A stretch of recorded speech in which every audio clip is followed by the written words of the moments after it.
I thought we'd go together through Daniel 8 and just see if we can start to pull out the structure of Daniel 8, and then that helps to build as we go from there with the talk for tonight.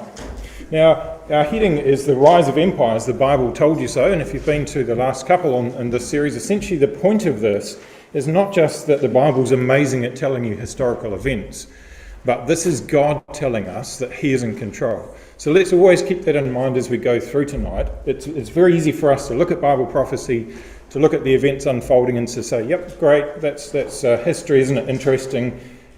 But the point of it is that hundreds, thousands of years in some cases before it occurs, God predicts with incredible accuracy what He is going to accomplish on the earth. And therefore, as we look at this subject tonight, we will find that God is in control. It tells us, the Bible told us it would happen, and it can only do that because God is in control. So what have we done for the last few sessions? We had a look at Daniel chapter 2, and Daniel chapter 7. Brother Glenn told me I wasn't allowed to go back and give a summation of the first section of Daniel, so I'll go through this very quickly. It is a little bit, sorry Glenn, but probably useful to set the context anyway. So Daniel 2, we've seen, was this image here on the left. That was the first session we looked at. And we saw that was about a succession of empires that would occur, from the Babylonian Empire to the Medo-Persian Empire to the Greek Empire to the Roman Empire, and through into our day, when eventually the Lord Jesus Christ would return and establish God's kingdom on the earth. And then last week, Caleb showed us that was also reflected in Daniel 7, essentially the same thing, but instead of showing it from man's perspective of a big, mighty warrior, it was beasts or animals. That was God's perspective on these different empires or kingdoms of men that would occur. And so we saw that the lion was Babylon, the bear was Persia, the leopard was Greece, and the dragon, or this fourth beast that was exceeding terrible so that it wasn't described, was the Roman Empire. And then that would then be divided out and have elements come out of it. So we saw some horns that were dropped out, and then a little horn that arose, and then we saw that eventually that became the power of the Holy Roman Empire and into the papacy as it spoke great things in a religious battle against God's people.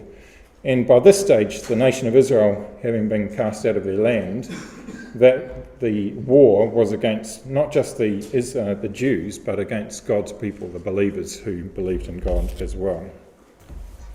So with that as a very quick context, let's come to Daniel chapter 8. And in Daniel chapter 8, we'll find that there's a number of similarities that we'll find tonight with Daniel chapter 7, but some quite significant differences as well. And I think picking up these similarities and differences as we go through is actually going to be quite key. So let's pick it up in Daniel 8 and verse 1. So in the third year of the reign of King Belshazzar, a vision appeared to Daniel. After that which had appeared to me at the first, I saw, and a vision came to pass when I was at Shushan in the palace which was in the province of Elam, and I saw in the vision I was by the river of Ulai. So can anyone tell me what's the key focus? This is sort of the intro. What's the key focus out of those first two verses? I'll leave it there with a picture of the little horn from Daniel 7. Anyone tell me the focus out of those first two verses? What's the idea that keeps coming up? I saw. Okay, there's a vision, isn't it? A vision appeared. I saw in a vision. I saw, and I saw in a vision. So it's an unusual emphasis. It's really emphasizing to us at the start of this chapter that this is a vision that Daniel's receiving. This is a picture. It's a vision that Daniel's receiving. Now keep that in the back of your mind, because as we go through, we'll find this concept of the vision keeps on coming through in this chapter as well. It is a vision, and we'll find later on it's a vision about something specific. And then he tells us about the vision, which goes from verse 13 through to verse, wherever it is, maybe I should pop that up and kids can take those notes down as we go. From verse 3 through to verse 14 is the vision. I've entitled it here, The Vision of the Ram and the He-Goat. So verse 3, he looked, and there was a ram which had two horns, and the two horns were high, but one was higher than the other, and the higher came up last. And I saw the ram pushing west, north, south, No beast could stand before him. There was no one could deliver out of his hand. He became great, did whatever he wanted. And as he was looking at this great ram, thinking, wow, that's an impressive ram, a he-goat came from the west on the face of the earth and touched not the ground, and the goat had a notable horn between his eyes. So it's quite a telling picture, isn't it? It's quite a compelling picture that we're seeing. There's this great ram, and rams can be an incredibly powerful beast, and nothing can stand against that ram, this ram with two horns. And then he sees out of the west this he-goat come, and he's going so fast it looks like he's not touching the ground, and he's got this notable horn between his eyes. And he came to the ram which had two horns, which I had seen standing by the river, ran unto him in the fury of his power. I saw him come close to the ram. He was moved with choler against him and smote the ram, broke his two horns. There was no power in the ram to stand before him, but he cast him down to the ground, stamped upon him. There was none that could deliver the ram out of his hand. And therefore the he-goat waxed very great. So this is a picture of these two fighting. Now, I don't know if you've seen rams or goats fighting like this. I actually saw one a couple of weeks ago. I was at a place and I could hear the noise before I saw them. There was some trees around and you could just hear this sort of grunting from either of them, and then this boom, this concussion noise as the two of them just boom. And when I managed to actually find them, there were these two enormous rams standing there, panting away, puffing, and then they'd back off and they'd just thud into each other, and literally their back legs would come off the ground as they said, and so they'd walk away dazed, a bit blood coming off their heads. They were just going completely hard at each other. They were just totally consumed with this desire to beat the other one. And that's the sort of picture that you've got here. There's these two enormous male animals who are going at each other for dominion. One wants control, and this he-goat here gets control over the ram. So he's got one notable horn, which is a bizarre thing in itself. You can imagine this goat with just the one horn, but you can see that he breaks the two horns of the ram, which means it's the power of the ram gone. The power or control of the ram gone, and therefore it can't stand before him. And then he waxes great, and he stamps upon him and kills the ram. And there's no one that can deliver him. Verse 8, the he-goat waxed very great, and when he was strong, the great horn was broken up, for it came up. Read again. Therefore the he-goat waxed very great, verse 8, and when he was strong, the great horn was broken, and for it came up four notable ones towards the four winds of heaven. So you've got this he-goat. It's mighty, it's strong, nothing can stand against it, but at the pinnacle of its strength, this great horn breaks off, and four other horns come up which face out in different directions. And then verse 9, out of one of them came forth a little horn, which waxed exceeding great toward the south, toward the east, and toward the pleasant land. So there's a little picture of it here of the ram and the he-goat. The ram being the one with the two horns for the kids, and the he-goat the one with the single notable horn.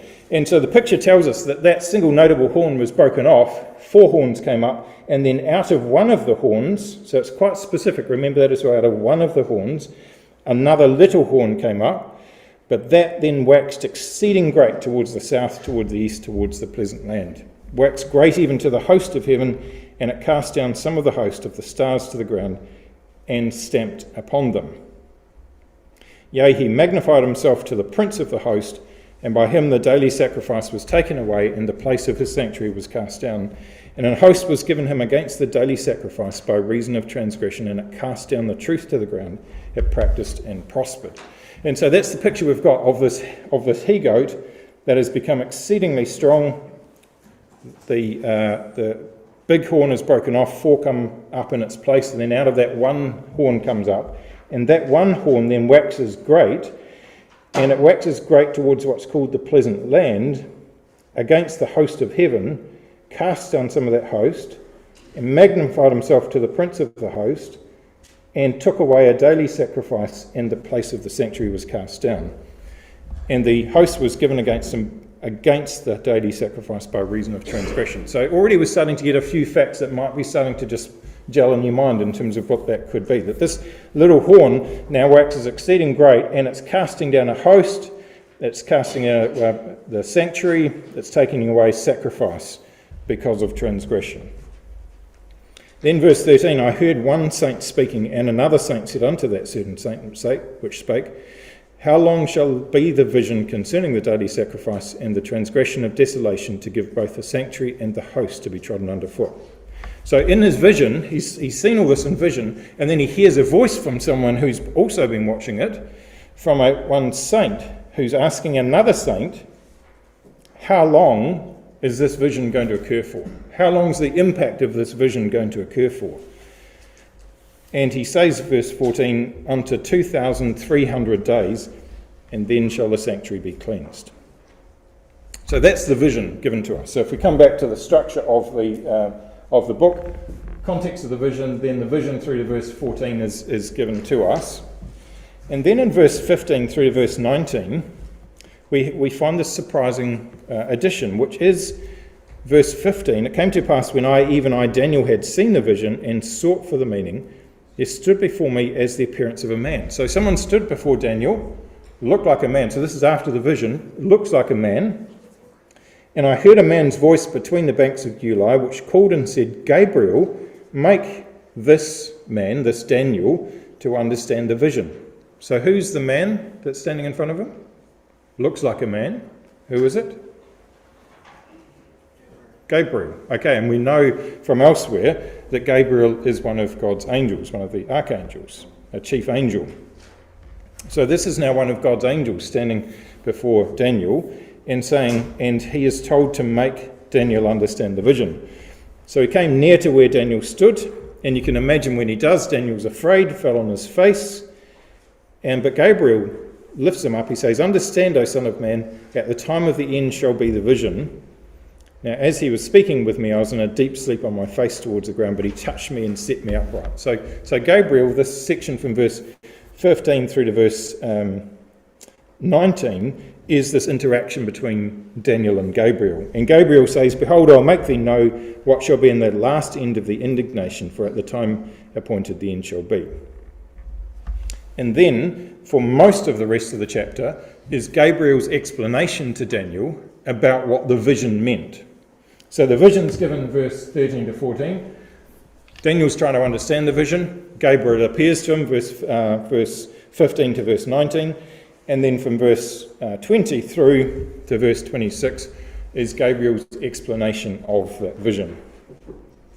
And then in verse 27, after the explanation, Daniel fainted and was sick certain days, and then he got up and did the king's business. But he was astonished at the vision, and none understood it. And you can get the sense from verse 27 that Daniel was just churning over in his mind, astonished at it. The impact of it was so significant that it made him sick for a number of days. He couldn't do his work, and then eventually recovered enough to go in to do his work before the king, but he was still just churning over and over in his mind, trying to understand this vision. What does it mean? What's the implication of this vision? And we'll find out why as we dig into this vision in a bit more detail. So he tells them in verse 22, let's pick it up in verse 20. So this is Gabriel's explanation. The ram which thou sawest having two horns are the kings of Media and Persia, and the rough goat is the king of Grecia, and the great horn that is between his eyes is the first king. Okay, so now we have actually quite a level of detail here. I don't know if you can see that writing up there in dark. It's probably too dark, is it? But the goat is Grecian, the ram is Medo-Persian, and the big horn is Alexander the Great, or it's the first king of the Grecian Empire, we're told. So we don't even need to try and work out who these are. We're told emphatically by Gabriel that the he-goat is the Greeks, the ram is the Medes and Persians, and the big horn that came out from the goat was actually the first king of the Greeks, which we know is Alexander the Great, an incredible general, which we'll touch on in a moment as well. Now that's really helpful because it gives us or sets us in the context, doesn't it? If we come back to this one here, it tells us that this is the same time as the Persian bear and the Grecian leopard. It's the interplay between those, or the transition between those two. And likewise with the chest and arms of silver and the belly and thighs of brass, is the first point that this is talking about. This is the Medes and Persians being overthrown by the Greeks, is what we're told. Now, we won't go into the rest of the detail in this section just now. Let's just come back for a moment and have a look at a couple of bits of detail here that are quite interesting as well. So, in verse 3, we're told that the ram had 2 horns, and the horns were high, but one was higher than the other, and the higher came up last. Now, that's quite specific detail, isn't it? Now, you may recall, if you were here at Caleb's session last time, can anyone recall how that would connect back to Daniel 7? In Daniel 7, so remember, this is the ram we're told is the Medes and Persians. Just come back and have a look in Daniel 7, where the bear is the Medes and Persians. Daniel 7 verse 5, behold another beast, a second like to a bear, and it raised itself up on one side. So there's the same sort of message here, isn't it? It's lopsided. And so this is the same idea that comes out from Daniel chapter 8. It's got 2 horns, it's got 2 powers representing kings, but one is higher than the other. And we know that was the case. I think Caleb talked about it, and possibly it was touched on in Daniel 2 as well, that the Medes and Persians were a joining together of the Medes and the Persians, funny enough, and that the Medes, whilst commencing, were then essentially replaced by or not as strong as the Persians, who really took control of the empire of the Medes and Persians, and it really became the Persian Empire. So minute little detail that's been given to us in this prophecy before the Medes and Persians had arisen. This was in the time of Belshazzar, so the Babylonians are still the power.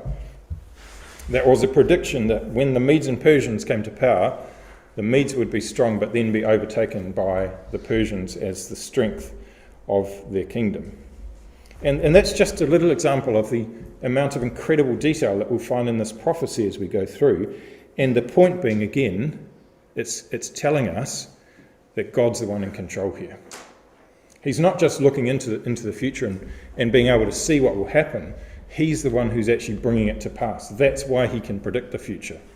Not just that he can foretell the future, but he makes the future happen, is the point here. Okay, so then he saw the ram pushing west, north and southward, and that's exactly what the Medes and Persians did. They just expanded their empire out around so that no beast could stand before, etc., etc. Then we come to the story of Alexander the Great. So the Greeks are starting to grow in power. Philip of Macedon, up in the area of Macedonia, starts to become more powerful. And when he dies, his son Alexander of the Third of Macedon takes over. Now he became known as Alexander the Great. Alexander was just 20 years old when he came to power, and I think it was about 336 BC that he came to power. So he was just a 20-year-old, but he very quickly overran the whole area of Macedonia, in essence took control of the area of Macedonia, and then started to conquer the rest of the world. So this little map here has this little yellow bit here, was what Alexander inherited, just this tiny little area through in Macedonia. And eventually, by 12 years later, so he was in his early 30s, he had expanded the empire out enormously, right out over here to the edge of the Indus, and actually crossed the Indus and conquered a part of India as well, right down into Egypt and top of Africa. He expanded the empire enormously and took over the area of the Medes and Persians also. So he was undefeated in battle. That's quite incredible. And as a result is known as perhaps the greatest and most successful military commander of all time. Because all the other great military commanders actually at some stage eventually had reverses. So he was still very young, 33. He had essentially pushed right out to the edge of India and had conquered a small part of India as well. But he was faced with potential revolt from his troops who've said enough's enough. We've been on the go for 10 years. We want to go home and have some of Mum's cooking.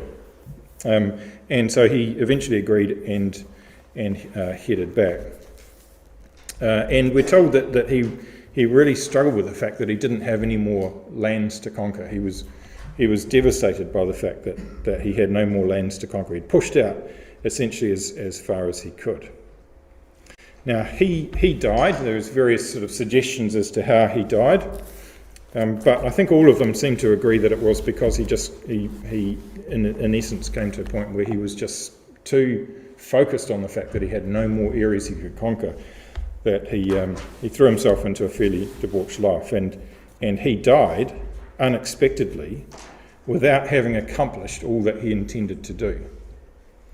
Now when he died, he had no successors, so he had no sons, therefore no successors, and so it led to this time of incredible conflict throughout the Grecian Empire at the time.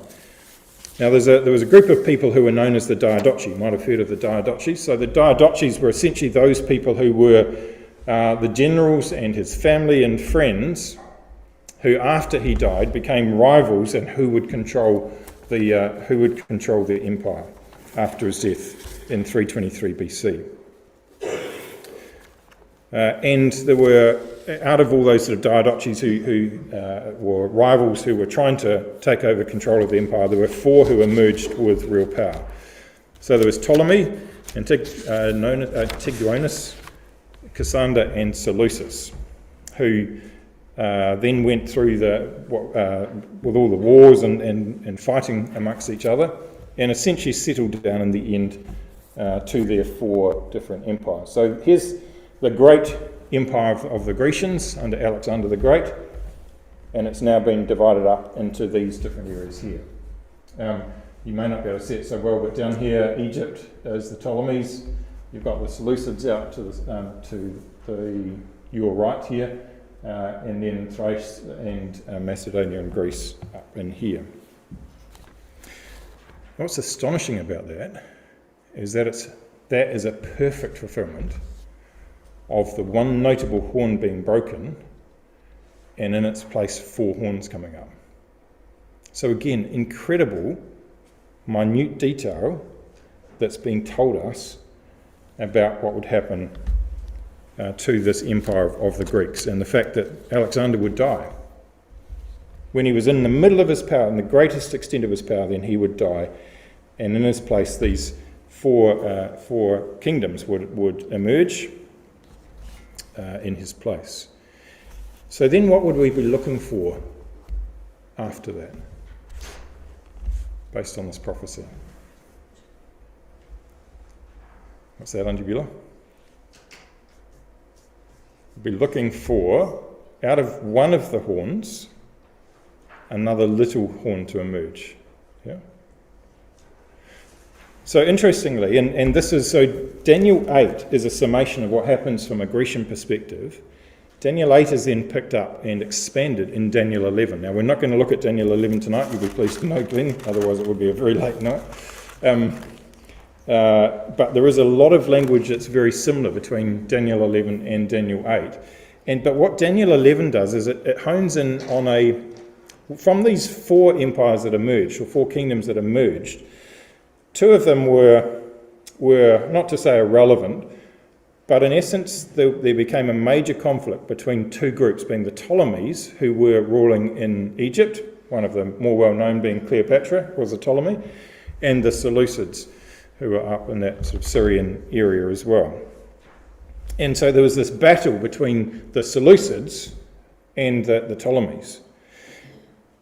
Now what it does is in Daniel 11 goes through and tells us the history, and if we think the detail in Daniel 8 is amazing, in Daniel 11 it is incredible, minute detail of exactly what would happen that is fulfilled perfectly in between the battle between the Seleucids and the Ptolemies. But what it's telling us also is that the perspective that Daniel takes in Daniel 8 and in Daniel 11 is around the impact on the land of Israel, on God's land, on God's people, on God's land. And so in Daniel 11, it's positioned as the king of the north and the king of the south, the Seleucids who were north of Israel, the Ptolemies who were south of Israel, and the battle that would occur. And essentially those battles kept on occurring whereabouts? Over the land of Israel. They kept on pushing them in and pushing them out, and one would push at them and then the other would push at them. And we find that Daniel 11 takes us through this battle that would occur between these two groups, and then stops for a period of time.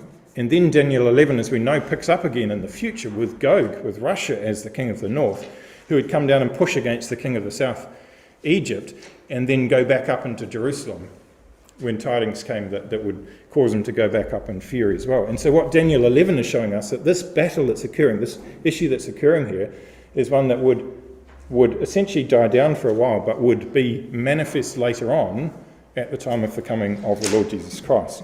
And this is exactly what we find here in Daniel 8 as well.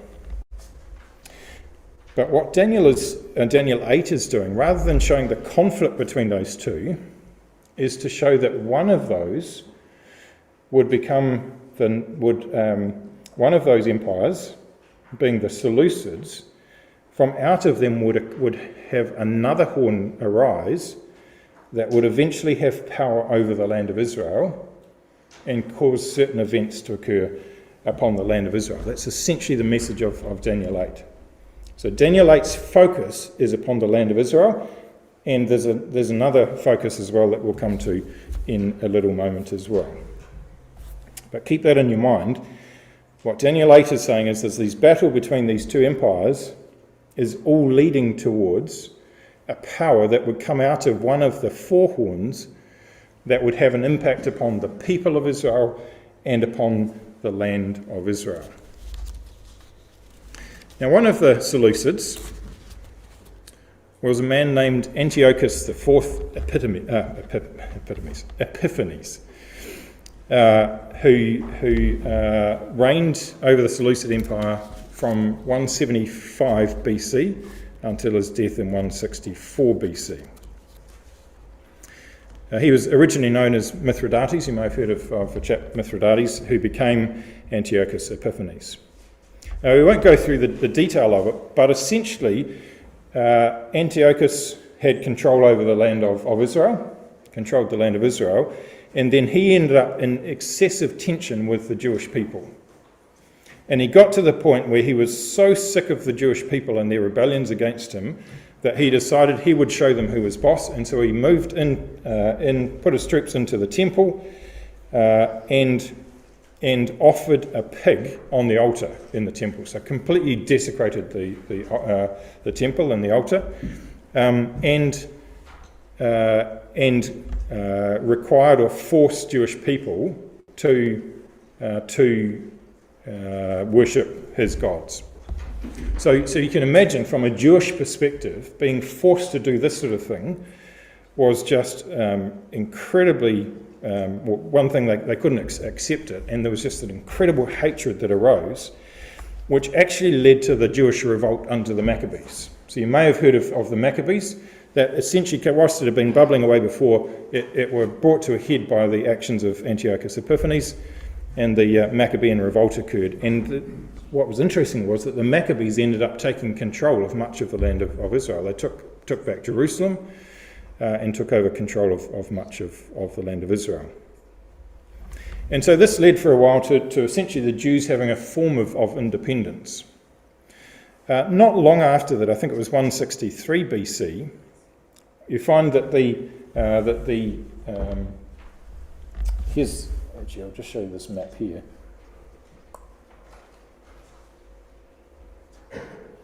So this is Antiochus Epiphanes here. Here's a picture of the pig. I'm not sure that is the pig that was offered on the altar.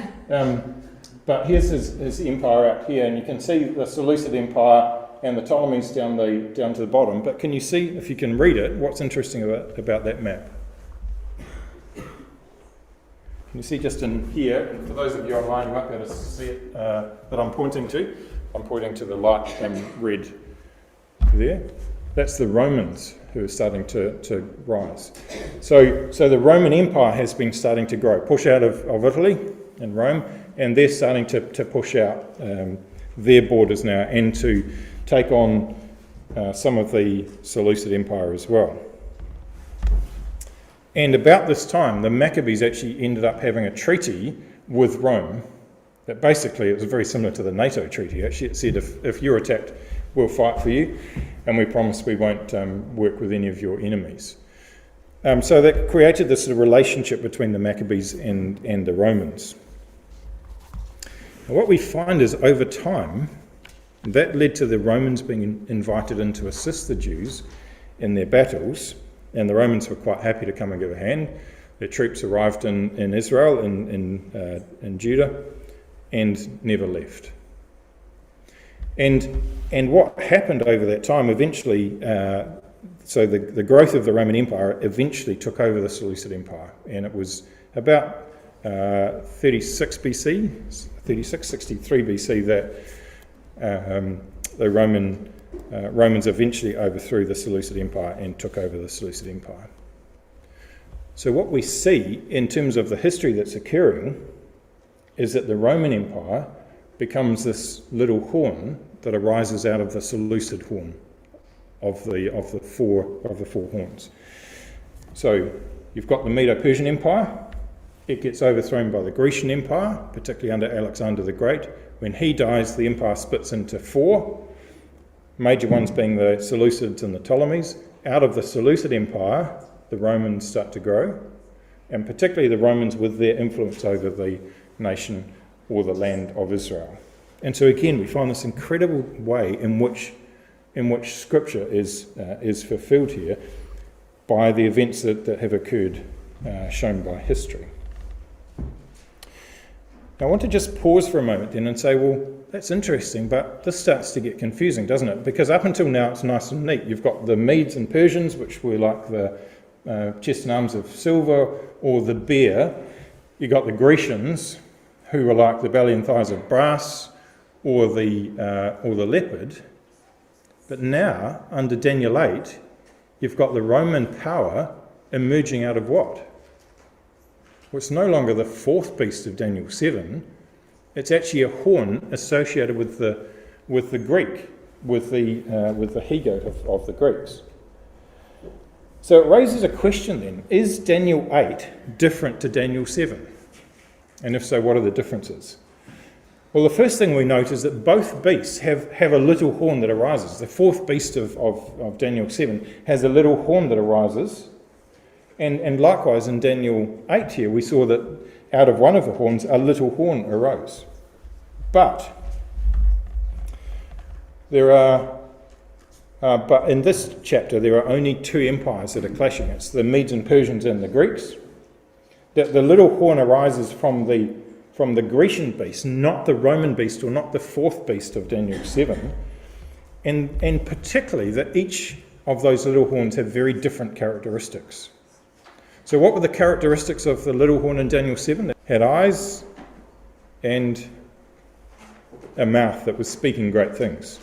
So one of the main characteristics of the little horn out of Daniel 7, Daniel 7, was that it was one that would speak things, words. Eyes, it would take things in, and then it would be uttering things. Yeah, and then we found that would go on and make war with the saints. But in Daniel 8, we find this little horn is associated with the Grecian Empire, comes out of the Grecian Empire. And what's the characteristics of the little horn out of Daniel 8? Well, it waxed great against the armies of heaven, cast down some of the host and of the stars to the ground, and stamped upon them, magnified himself against the prince of the host. What's the characteristics of this one? It's a military power, isn't it? It's belligerent. He's out there fighting. And so these two actually end up becoming, whilst they are both, you could confuse the two of them, actually in the end, those two little horns are actually quite different things. As we saw last time, the little horn out of Daniel 7 represents the Catholic system that would arise and become a religious war that would occur against God's people, and particularly by that stage, post the Roman beast, by that stage Israel having been taken out of the land, it becomes a religious war against the people of God, against the saints of God. Daniel 8 is a belligerent manifestation of the Roman power, that is particularly focused on its impact on the land of Israel and the people of Israel, as we shall find now. So let's just have a look. So there are certainly elements to it. Interestingly, it is actually picked up here, so let's just cover it. Interestingly, in Daniel 7, you'll see that fourth beast has claws of brass. So there is a connection even in Daniel 7 with the Grecian Empire, or the brass of the Greeks, the strength of the Greeks. And I think what it's doing is it's showing us that the Grecian Empire, the symbol here of the Grecian Empire in Daniel 8 is around its military power. And so this beast, Brother Thomas calls it in exposition of Daniel, and by the way, a lot of what I'm talking about tonight is from here, so an unabashed encouragement for you to get in to read that to get more detail. It's quite phenomenal, the level of detail that's there. But he calls it the Babylonian Greco-Roman horn. So his point being, he's saying there's actually connections of ideas from Babylon with the Grecian influence or impact on it manifested in the Roman power. And the particular power or influence that's being impacted, funny enough, isn't the Greek philosophy or Greek thought, it's the Greek military power. It's the Greek horn. It's Alexander the Great's influence, you could say, is the key. Now that is really interesting. Sorry, I'm going off track a little bit here, and perhaps a little bit more detail we can discuss later. But just to throw to a side here, you'll also hear Brother Thomas constantly talk about the Assyrio-Babylonian Empire, and it can be a bit sort of, why is that? The focus was Assyria, then it becomes Babylon. What he's doing is he's calling out that there's two components. One is the military power of Assyria. The other is the spiritual power of Babylon, the spiritual battle of Babylon. And here in Daniel 8, it's the military power particularly that's being picked up.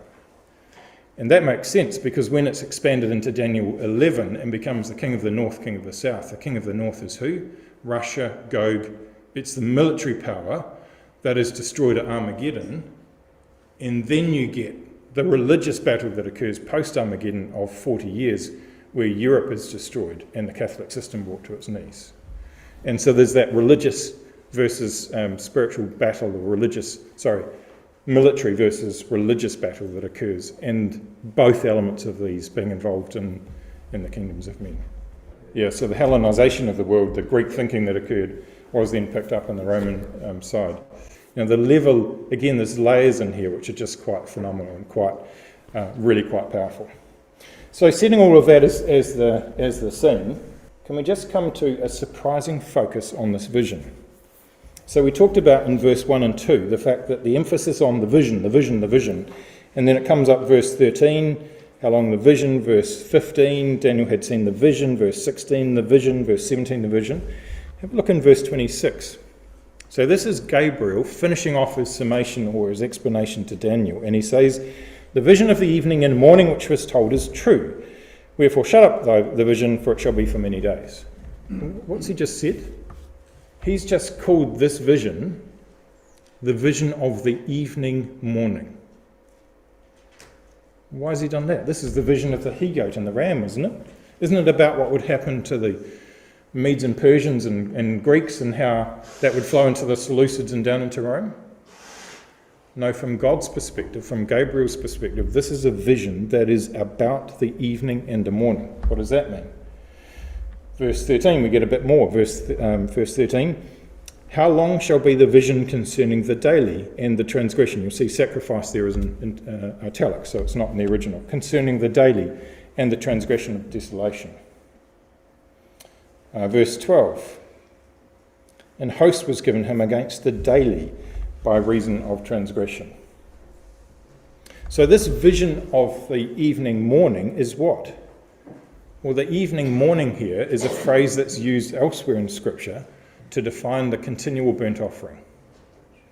And the daily sacrifice, the actual word daily there, is the word continual.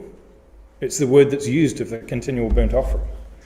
So actually, from God's perspective, he says this is a vision about what's going to happen to the continual burnt offering in Israel that occurred in the evening.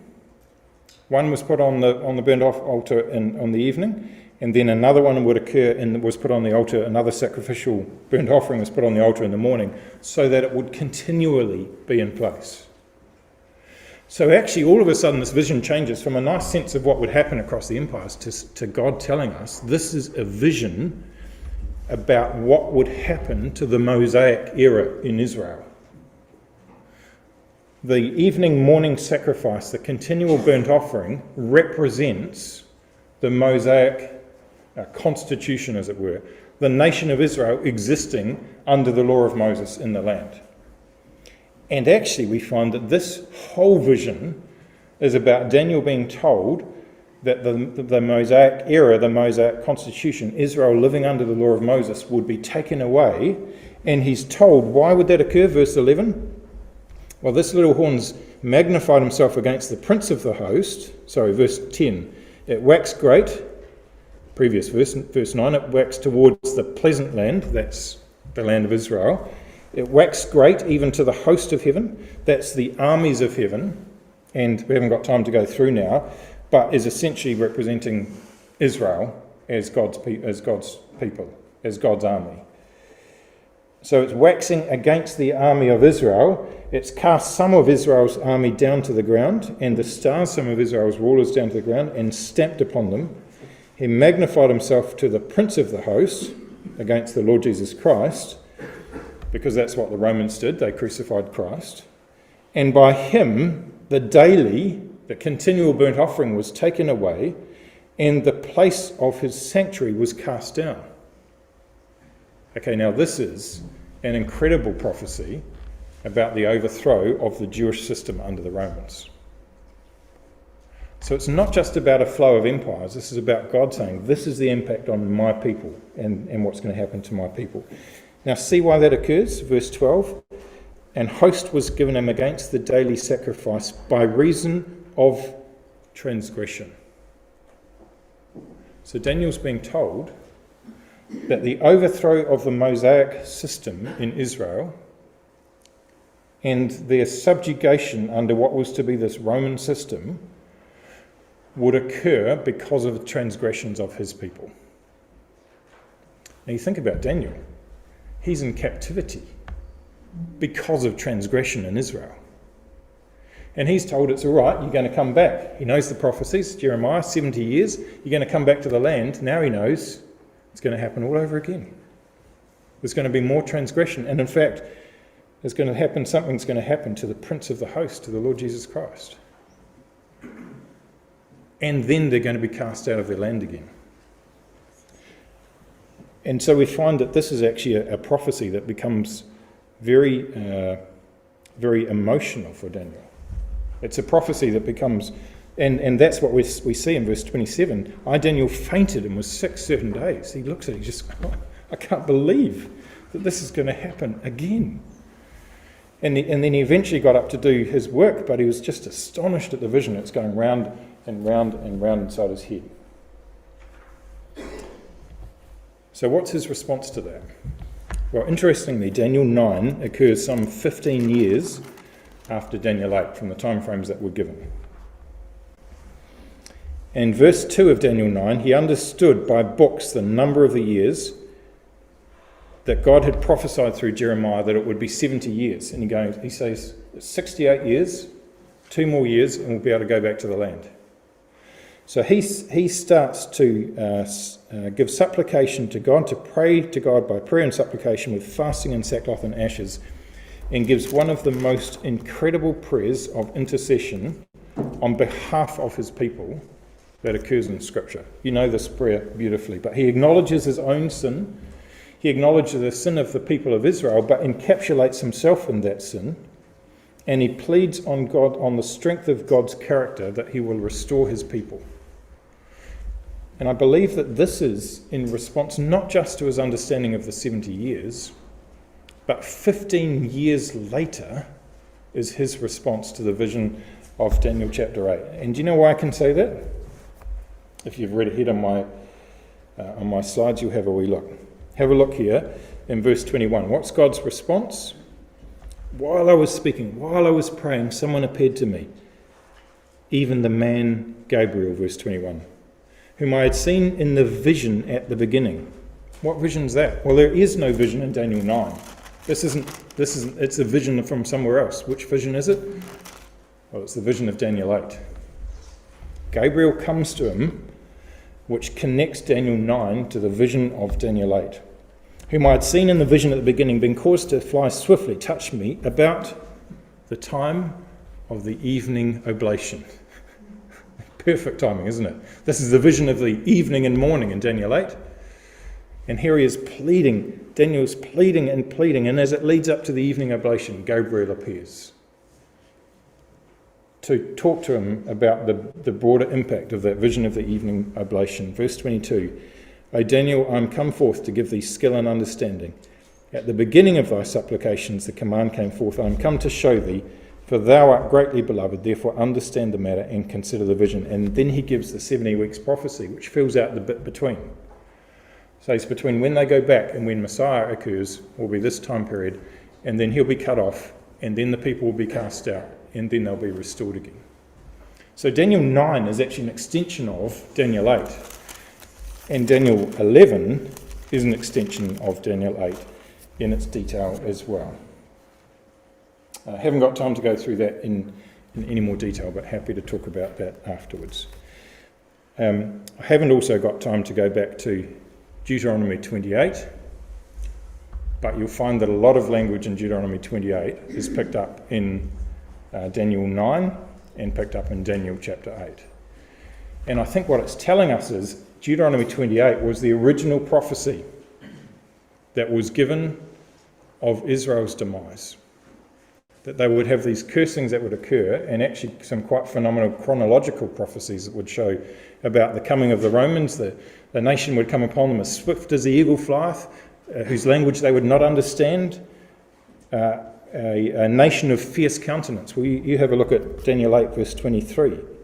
In the latter end, when the transgressions are come to a full, a king of fierce countenance and understanding dark sentences. So that's a direct connection back to Deuteronomy 28. And so on and so on. And then you think about it. Brother Thomas pulls this out beautifully, so again I encourage you to have a look there. But you think about, he says, and shows quite powerfully, that verse 13, when it talks about the transgressions, how long shall be the vision concerning the daily and the transgression of desolation? And when it calls the vision of the evening and morning, what it's saying is, when the Romans came in and overthrew the evening and morning sacrifice, the continual burnt offering, that Israel themselves became the continual burnt offering. That they became the morning and the evening and morning sacrifice that would occur.